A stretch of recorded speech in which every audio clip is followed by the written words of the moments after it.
Hi, everyone. I'd like to welcome you to RMIT Online's On the Couch series. I'm Dana Nikampour, Head of Industry Partnerships at RMIT Online, and thank you all for joining us for your lunch. Today, we're going to explore the transformative power of artificial intelligence in marketing and its implications for the future. So you're welcome to join us as we explore AI's impact on creativity, ethics, and the evolution of marketing strategies. And if you're feeling inspired, I suggest that you visit RMIT Online to check out the highly relevant and impactful marketing AI in marketing course, Future Skills short course that we've created together with experts from Merkle, Microsoft, and Adobe. But before we get started, I'd like to acknowledge the people of the Woiwurrung and Boonwurrung language groups of the Eastern Kulin Nations, on whose unceded lands we conduct the business of the university. I respectfully acknowledge their ancestors and elders, past and present. And I'd also like to acknowledge the traditional custodians and the ancestors of the lands and waters across Australia where we conduct our business. And now I'd like to kick off by asking our fantastic group of panelists to introduce themselves. So starting with Christine, and then Steve, and then Scott. Thank you. So my name's Christine McKinnon, and I'm the head of intelligence at Dentsu, a company affiliated with Merkle. Steve Lane, I am the Chief Data Officer for Merkle ANZ under the Dentsu Group. And I'm Scott Rigby. I'm the Chief Technology Advisor at Adobe. Great, thanks. So we'll get straight into the questions. And I think this is one of the most sort of, I guess, contentious and repeatedly asked questions that I've heard since the developments in generative AI. And I might start with you, Scott, asking you how marketers can leverage AI to foster creativity rather than stifle it. I think the question is, where can't you use AI within marketing these days? So I've had the fortune of being at Adobe for a fairly lengthy period, 15 years, and we've had machine learning AI capability for as long as I've been around. So when you think about marketing, the marketing landscape today, everything from the way that we identify interesting new audience segments through data and sort of surfacing that up for marketing practitioners to be able to leverage. We do that through technology at Adobe called Segment IQ. We can also work out what is the best layout for a customer. So you might have millions of different pieces of creative content, and you need to render that on a page to create an amazing experience for that customer. And what I might see versus what Christine might see versus what Steve might see is entirely different. And as an individual, we can't scale ourselves to be able to create rules for each of these potential customers. We have to use technology to be able to scale that out and work out what is the best content that's delivering the end result. In that case, it might be driving revenue or driving application for a home loan or whatever it might be.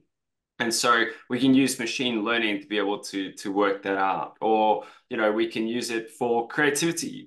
One of the challenges that we face is as we start to as businesses, we tend to have sort of 6 to 8 maybe macro segments of how we understand our customer base. And then as we start to use more data, we start to understand that there are nuances within each of these macro segments, and we start to fracture them down into sort of niche customer audiences. Well, as you start to do that, you need more content to be able to talk to these interesting new audiences that you're talking to, and you need to be able to scale content production to be able to do that. And obviously what we've seen, particularly in the last 24 months around generative AI, is be able to really start to create both visual and written content, even audio content, video content at scale, to be able to create content that resonates with these interesting new audience customers that you're actually engaging with as a brand. Great. Does anyone have anything to add? I guess I might add around, where AI perhaps can't help as well, because whilst it's great at creating that content, if you really want to tell a kind of story and have that emotional connection with your audience, the innate understanding of emotions and experiences, AI can go so far, but at the moment, it only goes so far. So to really kind of get that real connectivity and tell, say, a heartwarming story, for example, you probably do need that kind of human intervention rather than just AI. And I guess that leads to really well to the next question that I've got, which is, talking about that, I guess, the heart and soul of the human. But how can marketers strike a balance between modern AI technologies and timeless marketing principles? I'm keen to hear from you, Christine, on that one. Yeah, so I mean, my focus with AI always starts with the people that are, out there using it themselves, the sort of trust they have in it, and the relationship they have with data and brands using their data. And we're seeing big shifts in that area. And the sort of principles that are applied to using customers' data has to be applied to using AI as well, and making sure that the experiences that are created are purely for the customer's benefit. You really have to create positive experiences, because as we move forward, and AI becomes more well known, more understood by our own customers, there's going to be increasing scrutiny over what brands are doing with it. Just the way that we see now, there's a lot of scrutiny around data as well. So I think that there really has to be a bit of a do no harm approach to the sort of experiences that we're creating for customers, especially when we're relatively early in the process ourselves. It's so interesting. So yeah, keeping the customer at the heart of your decision making Yeah, across absolutely. the content, and also, I guess, the decisions that you're making. Keen to hear, sort of in this, evolving digital economy, what are the key components of marketing that businesses should focus on to remain competitive? So I guess just thinking about what's changed with AI, what should be the focus now? I think a number of organizations and marketers are struggling to prioritize, and the opportunities seem really big. So any definition that any of you can provide on that? So I would just say, I think the move towards customer experience and rethinking the relationship that you're building with a customer. I think we've seen today NRMA have come out in the trade press and said they want to be a world-class leader in customer experience and developing a customer experience model. And I think that's a great example of way brands should be thinking now, just simply because, you know, the experiences that people are expecting and our customers are expecting, and that sort of experience transfer that we've really seen over the last 20 years, it's going to accelerate dramatically. So that almost moving from marketing principles to that sort of customer experience model, and taking a very connected, comprehensive view across your own organization and making sure that that seamless experience is created for the customer is absolutely critical. Yeah, I could add to that. I think, we talk about, I think any brand that's not customer experience focused in this day and age is unfortunately going to lose out to competition, right? So when we talk about customer experience, we talk about sort of functions within marketing of, where should you be focusing your use of AI? Well, we talk about experiences there's actually three different components. We talk about data. So you're collecting real-time data from your customers about behavioral triggers of what they were interested in, what products, what services, where they're at in respect of their journey with your brand. So we say data is the voice of your customer. Content is how you respond back to them, right? So you need content to replicate and demonstrate that you've actually heard them, and you're then guiding them to the path to purchase or path to service or whatever it might be. And so it's two sides of the same coin. You need to be kind of focused on both sides. You need the data to be able to help you understand kind of what customers want, and then you need content to guide them to whatever the result that they're looking for from your business. And then typically you will have commerce or some sort of transactional result, which is actually delivering value back to your business. And so you need to focus on that too. So I don't think you can tend to focus on just one or the other. You're sure if you're starting today and this is new to you, then you might start, okay, well, let's understand the data, and then we'll start to build the content and meet the customer, etc. But ultimately, at the end of the day, you kind of need the three legs of that stool to be able to deliver the best possible result for customers. Now, when it comes to AI, nowadays, most technology, at least for Adobe, the capabilities are built into the technology. In a lot of cases, our market users or marketing users don't really know that they're actually using AI capability. It's just seamless as part of what they do, as part of the tool set. And so you don't need a PhD in maths to be able to make this technology work for you. It's readily available and very easy to use. The question is, are you really using it? And how are you actually effectively using it? And maybe build out a crawl, walk, run roadmap to say, okay, look, these are the easiest tool sets for our team to be able to understand. Let's start to use this for the next 6 months. Then we're going to mature and we're going to move to these other more advanced tool sets over the next 6 months and so forth, and build a program of work to actually start to really sweat your investment into this technology. That's great. So you've kind of talked about the roadmap and sort of what businesses and organizations can do to fully sort of leverage the opportunities and embrace AI.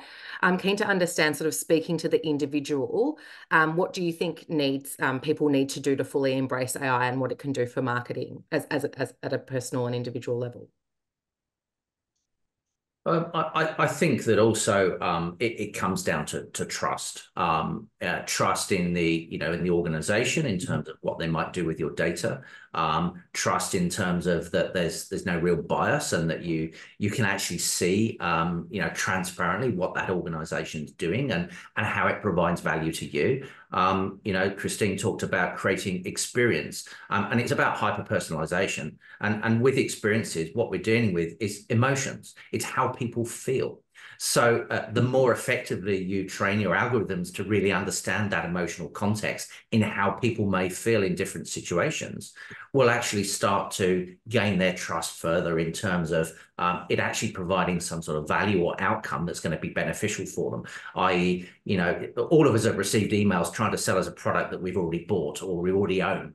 That for me is something that just turns me off straight away from an organization, because they don't understand me. I want an organization to understand me, and therefore a balance with the information that you provide and the value you get back is really a very fine balance. And you've got to be careful that obviously you're not providing too much personal information, because I think that a lot of companies are still maturing in terms of their data privacy standards and how they treat that data and tune their algorithms around that. But also you want to give enough data that they can actually start to personalize the experience and actually then provide something of value to you. And whether that value is, accelerating a purchase or being more efficient or it making more relevant to you, I think there's lots of different ways that can occur. And talking about sort of that sort of personalization, you touched a little bit on like the value exchange. I'm keen to step into a bit of a discussion around bias. And, I guess that can be a major deterrent for customers as well. So, Steve, what are some common sources of bias in AI algorithms that you're seeing in the landscape, and how can marketers mitigate them? Yeah, interesting. I think, really there's kind of three core groups of bias. You've got data, algorithmic, and confirmation bias. If you're looking at data bias, then you need to ensure that the data is representative, that you're feeding into a model or an AI algorithm that's relevant and represents kind of real world. Otherwise, you start to get spurious results out the other side. So really, being able to train your AI and ensure that you're judging things like, for example, fairness indicators, ensuring you really understand and detect and pick up those biases immediately if your algorithm starts to go off track a little bit. ethics is a big one. I'm sure we'll talk a little bit more about ethics as we go through the webinar today. When you then look at algorithmic bias, it's about, you know, having a degree of kind of human oversight in terms of regularly reviewing the results of the model and ensuring that those biases are adjusted, and indeed making sure that there's an ethical framework that's applied to the way that you actually develop those algorithms as well, so that you're really kind of testing and validating that. And also you can communicate that in a transparent manner to your audience in terms of how you might be using their data within those algorithms. And then if you look at confirmation bias, I guess that's about dealing with emotions as well. And it's about, you know, people tend to favor information that's kind of in line with their existing beliefs or, you know, their interpretation of things in the world. So you've got to be very aware of those as you start to develop AI algorithms that are targeted at specific audiences, to really do your research and ensure that, you know, you understand what sorts of confirmation bias are beneficial to you, but also the ones that might be negative to you. So, you know, bias is an extremely powerful thing that needs to be, you know, carefully thought out as you start to develop, you know, AI models. And a lot of, you know, tools have these things built in as well, that to take you through the steps of what you need to evaluate, and what kinds of experiences you develop out of that is really then a human factor in terms of the development life cycle. Great. So moving into sort of the responsible AI and the ethical considerations, I guess I'm keen to know, like, what are the key ethical considerations that marketers should consider, and also what strategies businesses employ to ensure responsible AI marketing practice. I know at RMIT, this is, you know, a constant discussion. So keen to hear your reflections and views from all the panelists, please. I'll start. So, with the work that we've done on data consciousness and brands using data responsibly, you know, we anchor some of our advice for clients to really be altruistic, you know, about purpose, you know, why you're going to create that sort of AI-enabled experience for your customer, the benefit that the customer is going to get, the trust, like Steve mentioned earlier, that the trust that exists in your brand is really critical, because, you know, whether you're you know, dealing with your customers' data, whether you're providing them with extraordinary experiences, getting any of that wrong now can be a death knell for a brand. And it's something that's very hard to recover from, because there's so much fear around data breaches and data compromises and being hacked and all of those elements. And the average customer out there still is not capable of self-navigating that area. So there's that fear there. And then I think as we move into an era where people become a lot more comfortable with delegating decisions to you know, AI-enabled tools and the sorts of you know, options that brands are offering them, you know, we've got to make sure that, like Steve just referenced, that we're very, very careful of customer vulnerability as well, and making sure that we look at that in a holistic manner. So, Steve, did you have anything to add?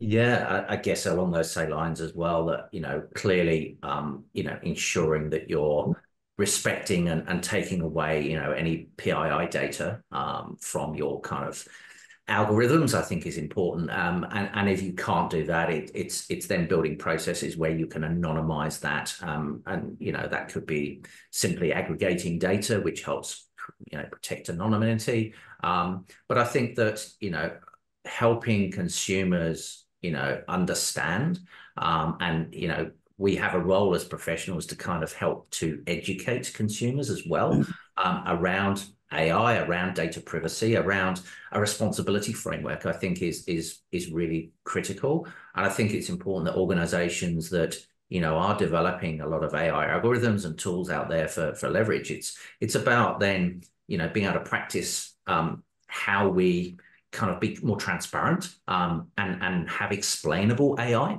I think that there's lots and lots of choices out there now with with tools, and I think it's important that people understand what the differences and the pros and cons of each of those, and indeed where you should be using them in different situations.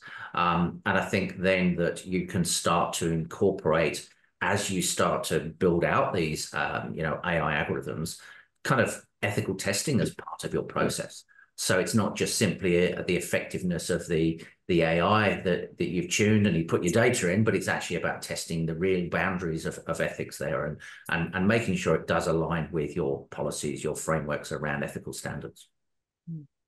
Yeah, I'll add to that. So, I mean, from Adobe's perspective, we obviously, we've been a leader, particularly in respect of sort of image generation with the Adobe Firefly and sort of ethical use around that. We have, very clear pillars around ethical use and the training, the testing, the impact assessments, the human oversight, the feedback mechanisms back into the training programs, etc. And we're obviously we've seen some recent press releases around some very well-known AI companies out there using YouTube videos, etc., publicly available content without necessarily licensing, authentication of it, etc., to be able to train programs that are then made and commercialized for other businesses. So again, you're just compounding the problem. Adobe, obviously, we're leading in this respect around sort of the ethical use. Maybe just take a side note from that when we just bring it back from a marketer's lens as well. We just had a big event in the US, and we also have applied this to brand guidelines. So you might be launching a new campaign into market. You might be using certain type of verbiage as part of your campaigns, which is outside of brand guidelines. And, with the very small amount of content that you as a brand would upload to set your guidelines to show the typical type of language that you would use, we can then train an algorithm. So when you're creating this content, it will call out if you're not using imagery or verbiage that is in line with your brand to help guide marketers to ensure that you're staying within those guidelines.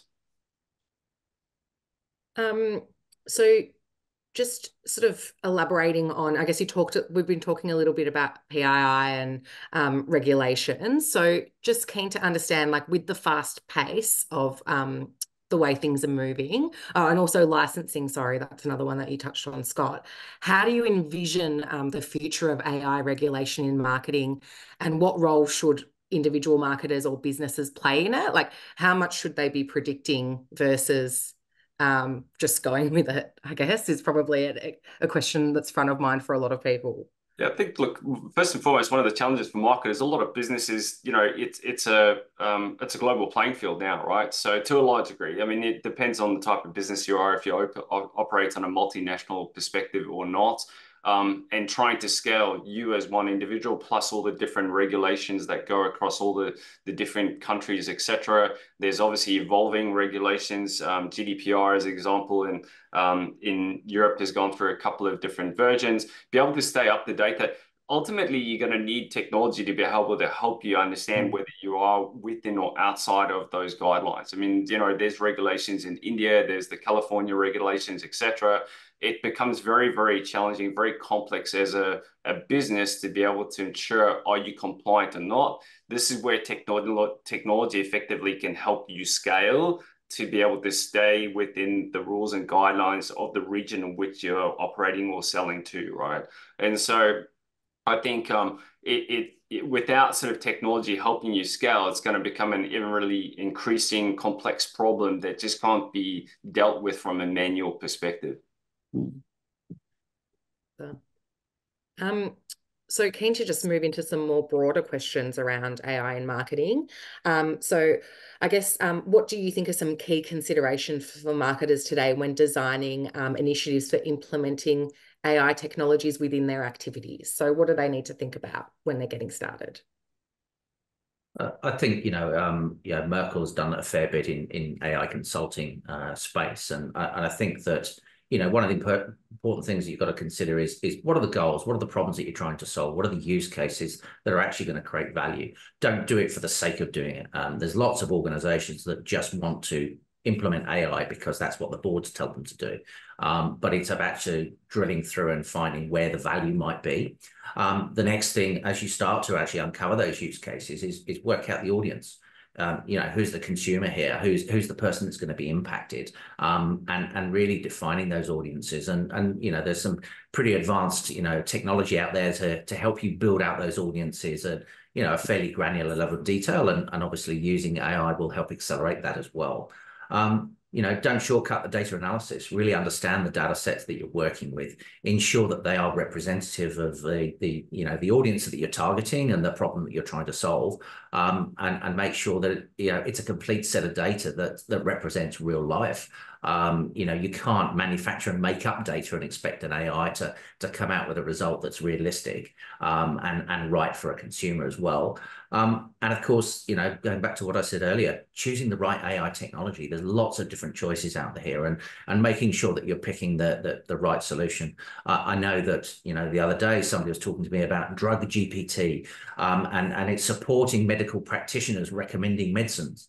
And it's you could automate that, but you'd really want a human input. You'd actually want an expert who's probably studied for 6 or 10 years, that has a medical degree to actually say, yes, this is accurate. But that's where we are in the trust cycle at the moment.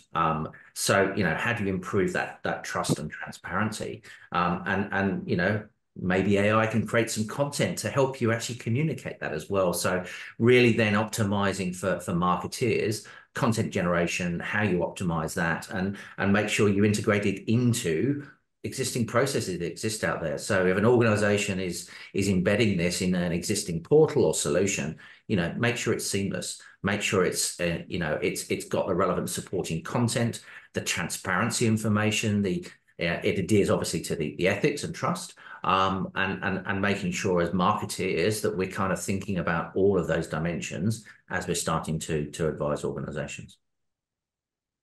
So I think there's a sense of urgency, right? So, I mean, there's plenty of tools out there to get started today. And, maybe to create that sense of urgency, be able to sort of justify it a little bit.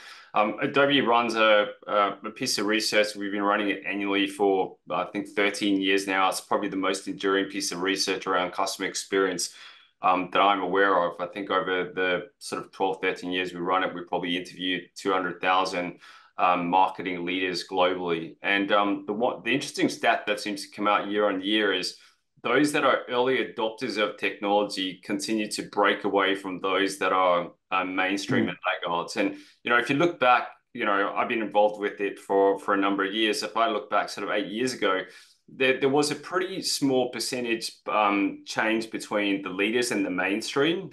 And we measure this across a number of different areas, from the ability to be able to understand the customer journey from end to end, from the ability for the organization to be able to drive action from insights, etc.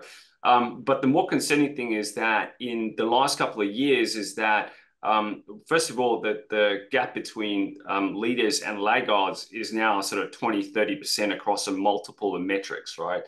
And the bigger concern is that the mainstream now is into the double digits too, right? So if you sort of consider yourself as a business as a fast follower to your competitors, the likelihood is you're getting left behind. So if anything, I'm encouraging you to at least pilot, test it, build some understanding of the technology. When the business is ready, at least you've got some in-house capability to be able to start to run quickly rather than starting from the get-go. Because unfortunately, those that are early adopters are starting to break away and start to make headway and start to capture market share if you don't adopt technology as it's getting rolled out.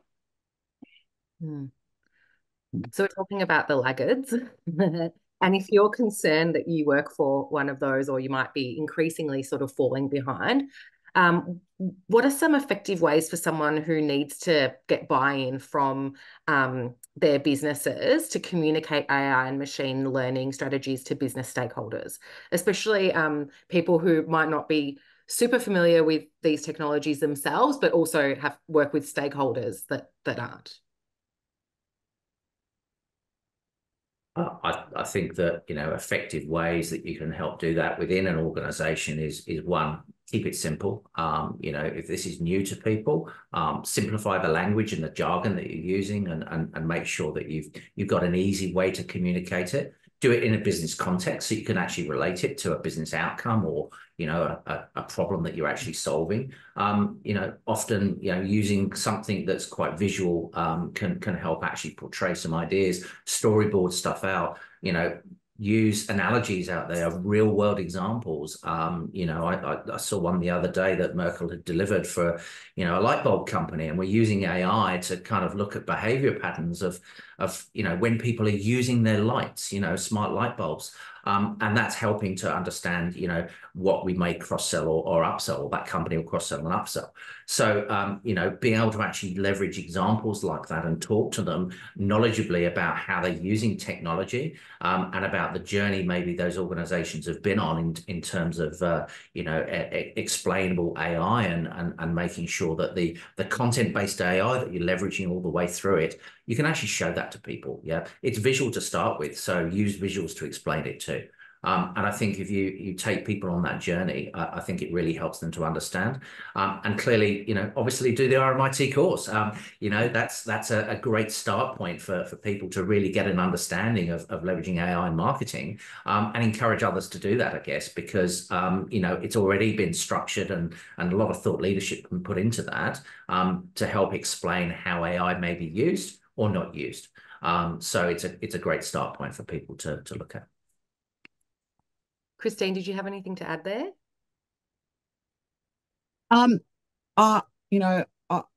It's ironic because my team drives Steve nuts in terms of trying to get some of our own wild sort of dreams and thoughts into actual productized version. And like we're a bit of a test case for that whole analogy.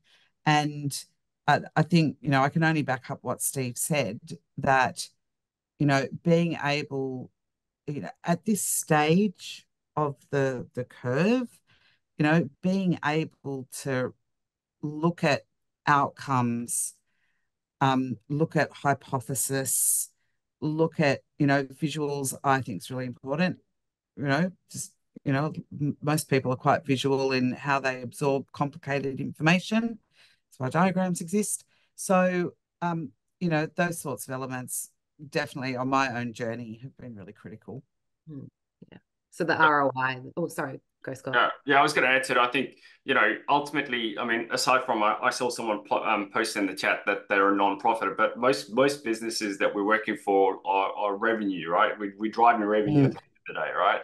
And so, while we do struggle sometimes with, what I like to call analog leadership, sometimes people that have started their careers in an analog era and, they're now decision makers. And obviously there is some reticence potentially to adopting newer technologies to drive the business forward. We're revenue businesses at the end of the day. And so, if you can show case studies of other businesses within the industry that you're operating in that are driving impacts to the business, then it'd be a fool not to at least test pilot that technology in your business to drive the business forward. And obviously having case studies that are industry relevant, having, Steve alluded to sort of demoing the technology out again, having industry contextual demos that are, can really showcase how this is going to drive your industry, not just something that's fairly generic. I think we'll actually have cut through with that type of audience. Great. And so going into the future, so, Christine talked about how the generative AI and the advancements in AI in general play a huge opportunity to move into more customer experience focused marketing. I'm just keen to sort of go, okay, like taking a step even further away, what does the impact of these advances in technology look like for the future of marketing? What does your crystal ball look like is really my question. And I want to start with Scott, obviously working with Adobe, where you think we're headed and what the future might be. I think Steve kind of alluded to this at the sort of the start of the call, but I think the one thing that we should be aware of is that, rather than technology actually automating our jobs within the marketing function, which is effectively losing jobs to technology. What you're going to see is that AI is going to augment what we do as marketers. So it's going to complement what we do. There are certain areas within what we do as marketers, which frankly computers are much better at, right? So if it's low skilled, if it's repetitive, if it involves a lot of data work, technology, computer, AI tends to be much better at that than humans, right? And again, Steve alluded to kind of this ability to be able to sort of create an emotive connection with customers, be able to create that emotion for customers as part of an experience. That's where marketers are really good, right? We can then start to step up into, doing human higher order things that we're much better capable of, and let the technology do the rest of the heavy lifting beneath us, and work in conjunction with us to be able to do it. And what you'll start to see is we're starting to really scale up technology, is that we're going to be able to do a lot more, not with less resources, but with the current resources that we have. Let's be honest, very few of us are getting more resources into our marketing department in respect of bodies on the ground, right? It's just, most businesses are operating leaner models out off the back of COVID. There's not a lot of additional resources that are coming in. We're going to be reliant on technology to be able to scale. And, while we've been talking about personalization, we've been talking about one-to-one for as long as I've been around. So 15 years, most businesses are still not there. We still need technology to be able to still create that one-to-one relationship with customers, where we intuitively know where they are in respect of their lifetime relationship with our brand. And so, take this, the new evolutions in technology around AI are going to help businesses achieve that and achieve it much quicker. Christine, do you have any predictions or any thoughts around what the future might hold? Yeah, I think there's two elements in that for me. Like Scott was saying, the fact that automation is going to come into play. Down the track, quantum computing is going to be more widespread. That's going to elevate the impact of large language models and generative AI even further. But what that augmentation, we've got to understand what that really means. And there's a lot of talk around, the people in the creative fields are going to be the ones that are, sometimes they're told they're going to be safer, sometimes they're told they're going to be at risk. But I think what really is exciting for me is that it gives everyone this free space to be curious and to think about things they haven't thought about before and do things for customers they haven't done before. And that leads us to this other element of, it's not just marketing that's going to progress. It's us as people using technology and as customers of brands. We're going to be so super empowered with our own data and the things that we can do. It's going to change our relationship with brands. And that evolution is going to be, a challenge that marketers are going to be able to embrace. So I see the automation sync as something that's just going to continue to evolve. I don't think we're running down this pathway of, augmentation declining, automation going up. I think there's just going to be this constant, evolution of those two elements together. And I think that's so bloody exciting. I think it's awesome. Steve? Yeah, absolutely. I think what AI is going to help do is really further foster creativity and productivity. And what I mean by the creativity side of things is that how often do you get two or three people together and you start brainstorming ideas. It creates ideas that you yourself might not have started with. Think of AI as being this kind of room full of people that immediately can generate these hundreds or thousands of different ideas and thoughts very, very quickly. And from that, you can pick something that maybe to start with, if it was just one person thinking about that as a marketeer, may not have come up with that idea. So fostering rapid creativity, I think, is a really important thing. And the ability, post-COVID, as Scott said, it's the ability to kind of do more with less. I think everyone feels the pinch of that. Organizations expect it more, that, you need to generate, more outcome and more value and more benefit quicker nowadays than perhaps we did 10 years ago. And AI helps everybody do that. It's something that's, reachable. You can run this stuff on your laptop. You don't need even a supercomputer. You can start to actually do stuff locally. So it's something that's, reachable and obtainable for every marketer, not something that only a few elite or the bigger companies can leverage.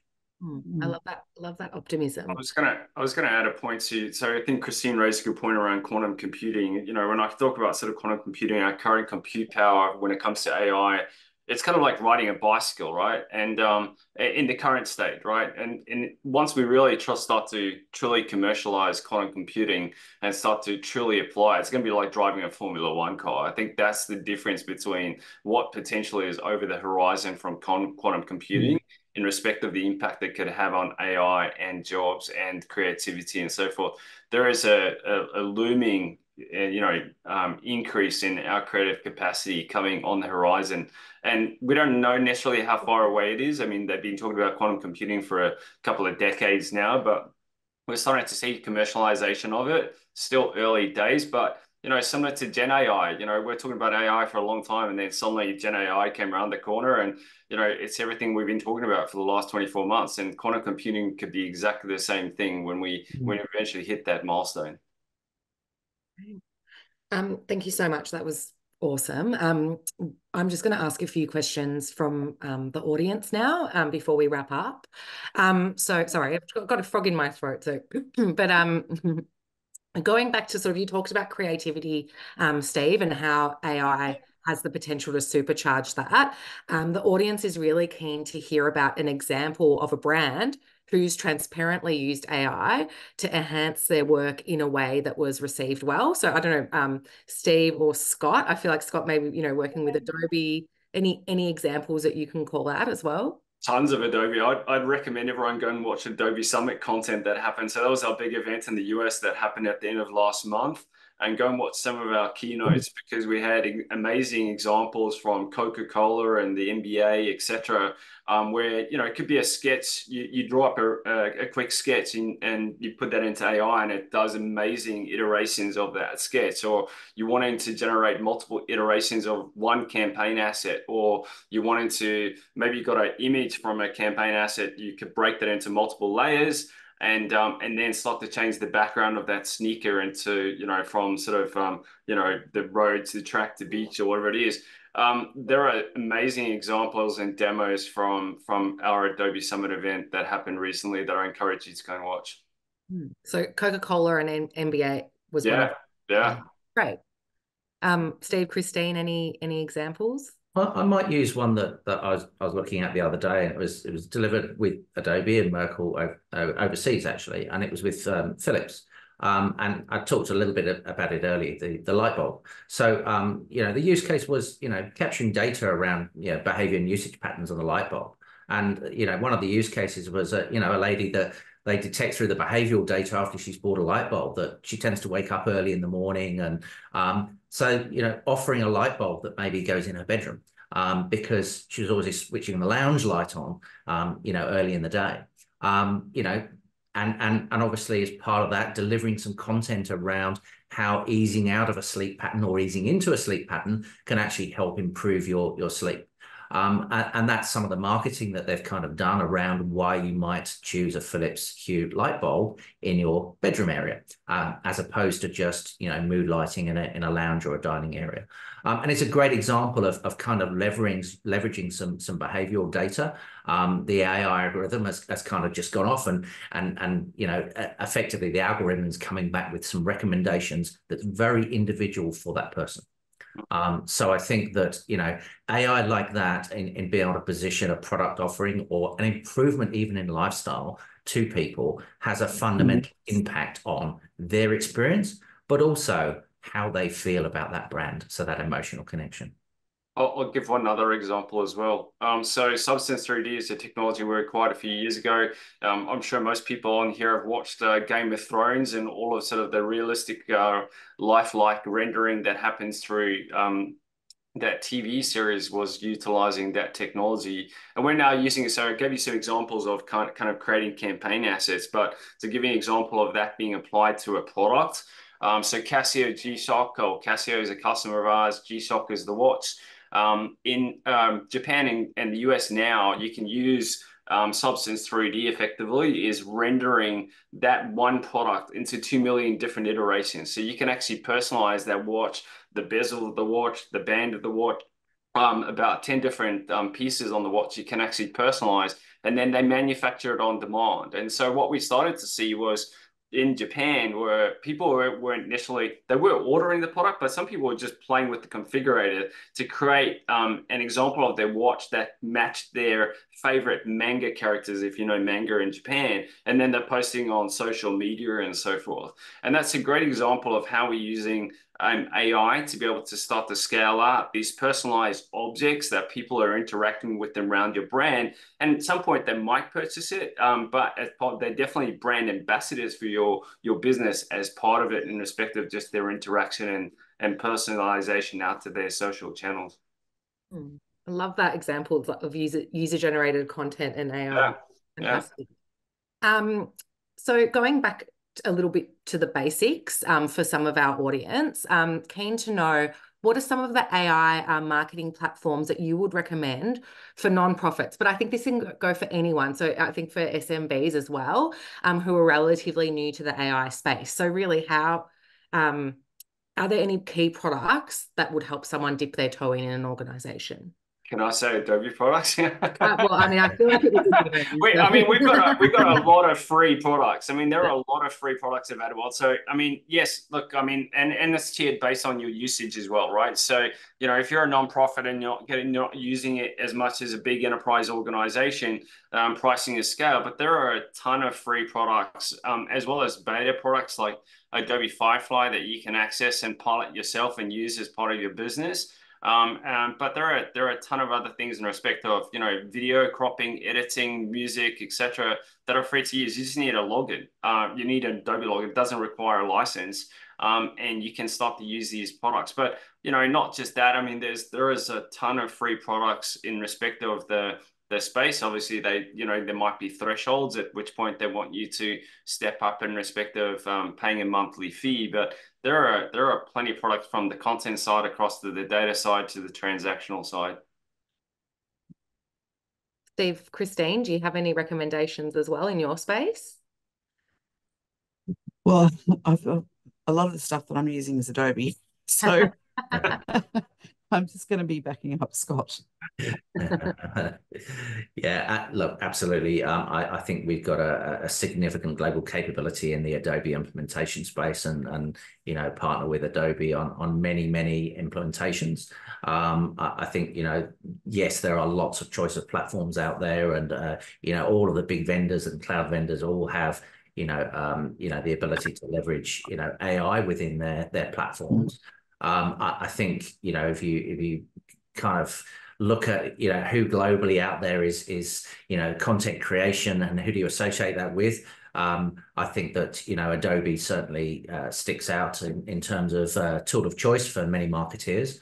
But obviously, as you start to get into the technology realm, you start to open up many other solutions out there as well. So that I probably won't name and keep Scott clean there in terms of the Adobe recommendation. But yeah, I think it's fair to say that we come across all of the major vendors that have some sort of AI built into their technology platforms now that we leverage. Yeah. And look, I think one of the key insights here as well was around the license-based, like the usage-based pricing models. So I think it's good to call out that, you know, you're talking about, you know, getting a license to just be able to test and experiment. It could be relatively low risk, low barrier to entry with a lot of these SaaS platforms. So it's really about giving it a go, I think.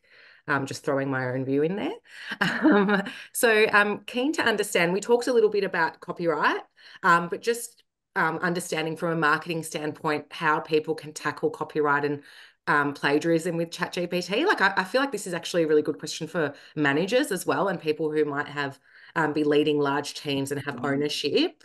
There is sort of a risk there in that space. So keen to know any ideas that you might have around that and any thoughts. So I think, you know, we do a lot of thought leadership out of my team. We do a lot of writing.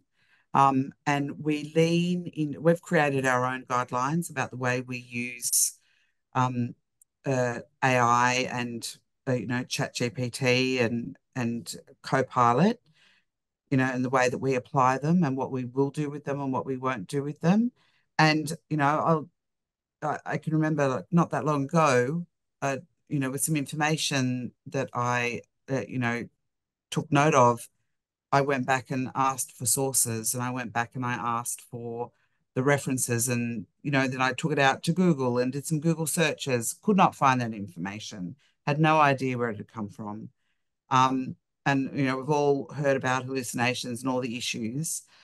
I think you've got to be really careful using that information. I think you've got to do a lot of reference checking. I mean, that now I know with Copilot you can it has a sourcing function and a referencing function as well. But you've got to be really careful, because a lot of it just seems to come from nowhere. So that's certainly my perspective. And just highlighting the hallucinations are when ChatGPT is basically like inventing information and presenting it as fact, even if it might not be.